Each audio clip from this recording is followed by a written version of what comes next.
I love having a lot of books to choose from on my TBR, but over the years it's gotten a little out of hand, and books that I was hyped for when I added them end up sitting there for years and years and years. So this year I'm challenging myself to finally get to the oldest books on my TBR in a game that I'm calling Backlist Bash.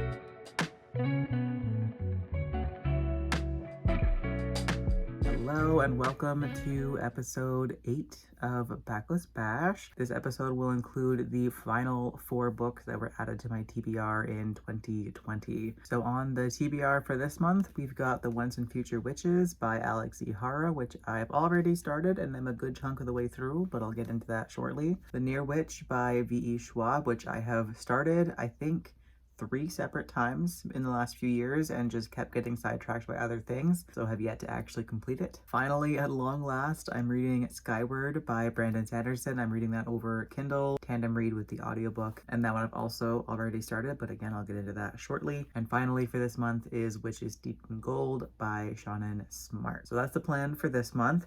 So in terms of my current reads, I am currently on page 339 of The Once and Future Witches by Alix Harrow, and I am loving this one. Oh, it's so good. This book is perfectly suited for September, even though it actually takes place mostly in the summer months, but this just feels like September, you know? It is so perfect for this time of year. This book feels like a gloomy, rainy day, and I love it so much.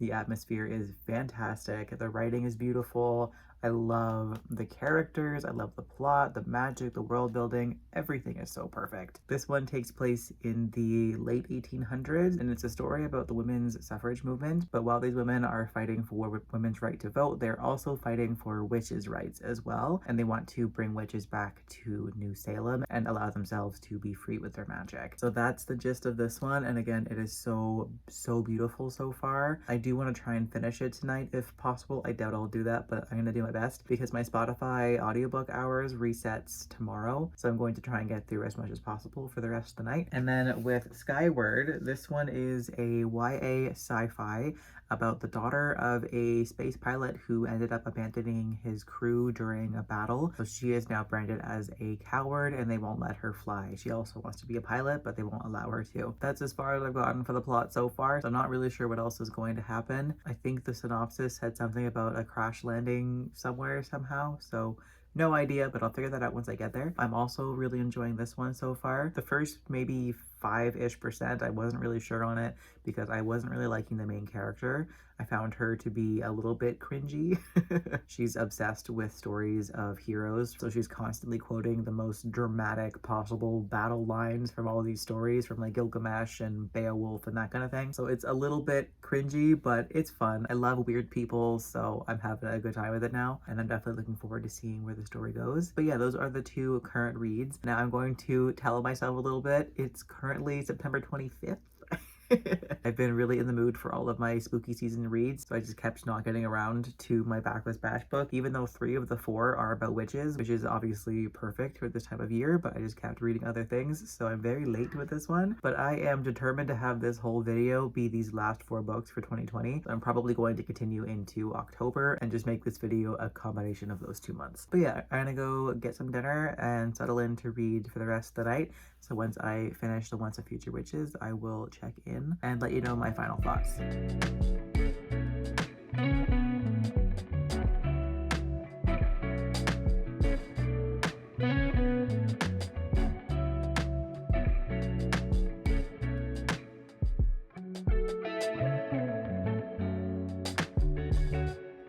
Hello my friends, how are we doing? I'm coming to you a few days later. I'm unfortunately now sick, so pardon the very groggy voice, but it's been a few days since the last update and I have multiple updates, which I'm very happy about. Also hello from Tony over here. First of all, I finished The Once and Future Witches and I had such a good time with this book. Oh my god, I'm so mad at myself for having put this off for 5 years, especially because this is one of my favorite authors. I loved the 10,000 Doors of January so much. I've also read the Fractured Fables duology and loved that one, so I don't know why I kept putting this book off, but for some reason I put it off for 5 whole years, and that was a poor choice because this was a 5 star. Oh man, this was incredible. It's books like this that is the whole reason why I'm doing this series. Throughout the course of this year, as I've been doing Backlist Bash, a lot of the books that I've read for this series have been, low 3-star read, which is fine. They're still good books, but that happened because I waited so long to read them that I lost interest in them. So by the time I get around to them, they end up being not as good as they could have been had I read them when I was first interested. But then I get books like these ones that have stood the test of time by an author that I love. It's still a topic that I'm interested in and still a type of book that I love. This is so perfectly my kind of book because it's largely about stories and fairy tales and the power of words. This was such a beautiful story where magic is woven into fairy tales that then get passed down from mother to daughter over generations, and this is how women have kept their powers through these stories and these old wives' tales. This was such an interesting book. I loved all of the little snippets of fairy tales in here and the twist that some of them took. A lot of the snippets of the fairy tales were very similar to the originals, but they just had slight differences that made them feel really fresh but still had some familiarity to them. The characters were incredible. I love the strength of the relationships between the sisters and watching that grow. I loved with the side characters how all these women banded together to become a united front, and I love that they still extended a hand to the women who were not on their side, that this was an open call to all women to come together and do what needed to be done. And yeah, just overall this was such a phenomenal story. It was beautifully written. Every page felt like magic. It was just, oh, it was so well done. I really loved this book. And yeah, full 5 stars for this one. I'm so happy that I finally read it. And then I also finished Skyward by Brandon Sanderson and also had a fantastic time with this one. I landed on 4 stars for this book and really enjoyed the ending of this. Okay. Oh, and he's already gone. What was I saying? Man, trying to do book reviews while I'm sick and tired is a bad time to be doing this, but the show must go on. What was I talking about? Skyward, right. So I gave it a 4 star. This was so well done, especially the battle scenes were so interesting and so fast-paced and exciting. The characters were pretty good. I would have liked to see the relationships expand a bit more. I'm sure that'll come in later books, but for this first book, I did enjoy that part of it, just not as much as I would have liked to. And I really liked how there were some chapters from the POV of other people from like different levels of the government. I would have liked to have a little bit more of that. I think that would have helped me get a sense of what this world is like a bit easier. But as is, this was fantastic, and I'm really looking forward to reading the next books in the series. I think it ended in a way that I am very excited to see where things go from here, and I'm happy to have read my second ever Sanderson book. It's very exciting.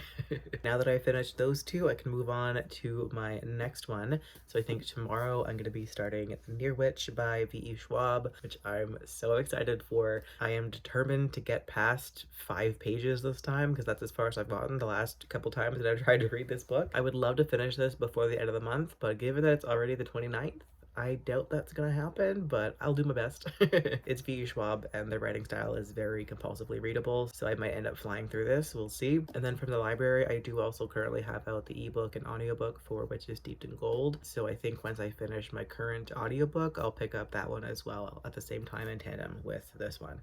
So that's the plan for the next couple of days. We'll chat once I have some progress on anything.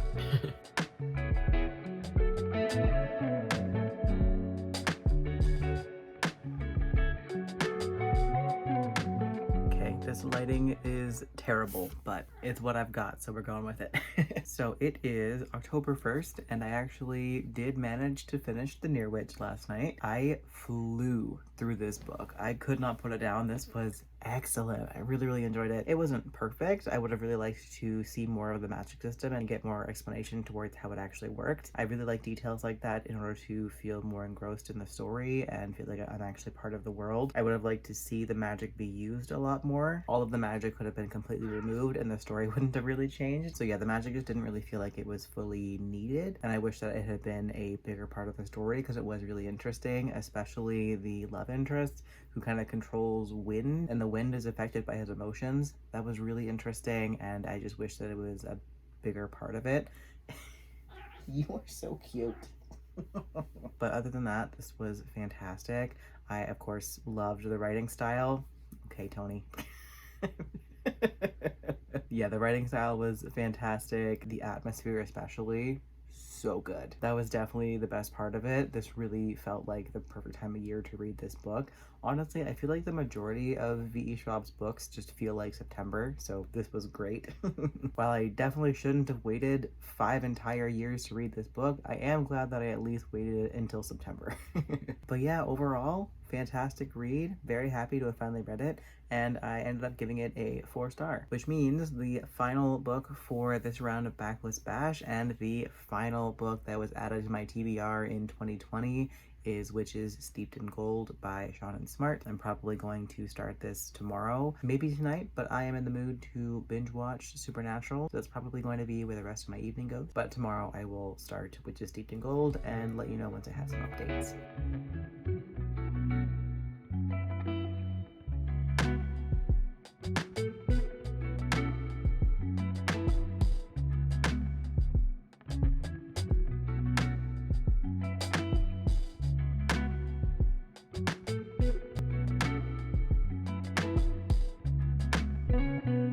Pardon the bad lighting and weird angle, but I'm at work right now and trying to cover anything that might be confidential. So, hi, it's been a minute. I totally forgot to wrap this up, and I'm also super late in posting it. My bad. This was supposed to go up kind of in like beginning to mid of October, and it is now the end of October, so oopsies. But I actually don't have much to update on. All I have to say is that I unfortunately DNF'd Witches Steeped in Gold. I didn't get too far in, but I gave it a fair enough shot where I am comfortable with DNFing. I wish that I could have gotten more into it, but unfortunately it just doesn't seem like it was the book for me. This felt like a sequel where I did not read the first book. It just threw me right into the plot and the world when I had no context for any of that. And I know that the context would have come later on, but that's just not how I prefer to read books. I like getting a semblance of what the world and the politics are like before just being thrust into the plot. I really had absolutely no idea what was going on. I didn't know who anybody was, and all of these things were happening to these characters that I didn't care about at all because I didn't know who they were. I didn't know why they were important or why they were important to each other, so just none of it was really making any sense to me. And yeah, I'm sad about it, but was just not the book for me. So DNF for that one, and also concludes this round of Backlist Bash. This was the final book on my TBR for 2020. So everything on my TBR currently was added in 2021 or sooner. I was planning on continuing Backlist Bash for the entirety of the year, but right now I really just want to be reading all of the seasonal things. I'm in spooky season going into the holidays, so I don't think I want to be restricted to have like half or a third of my reading be dictated by Backlist Bash. So I think I'm going to pause this project here, but I did just recently make a TBR jar that has all the books added to my TBR in 2021 on there. Once a month I'm going to pick one from there. That way I am still reading my backlist books. I'm just not trying to make myself read 4 or 5 of them when I want to be reading other things. Plus, I desperately need to be catching up on a series. I am so far behind. This project, while it's been great for my backlist, has also destroyed my goal of keeping my ongoing series down. I started the year with I think 7 series that I was not caught up on, and now I am pushing 40. So I need to spend the rest of the year mood reading and also catching up on series very, very badly. So anyways, this will be the final Backlist Bash episode, at least for right now. I might bring it back in the new year once I've caught up on some series and gotten all of the seasonal reads out of my system. But for the time being, this will be it. So thanks for coming along on this journey. Hopefully I've inspired you to tackle some of your backlist as well. I'm very happy to have cleared off a whole bunch of books. And yeah, thanks a bunch for watching. I appreciate you as always. I hope you're having a fantastic day wherever you are in the world, and I will catch you in the next video.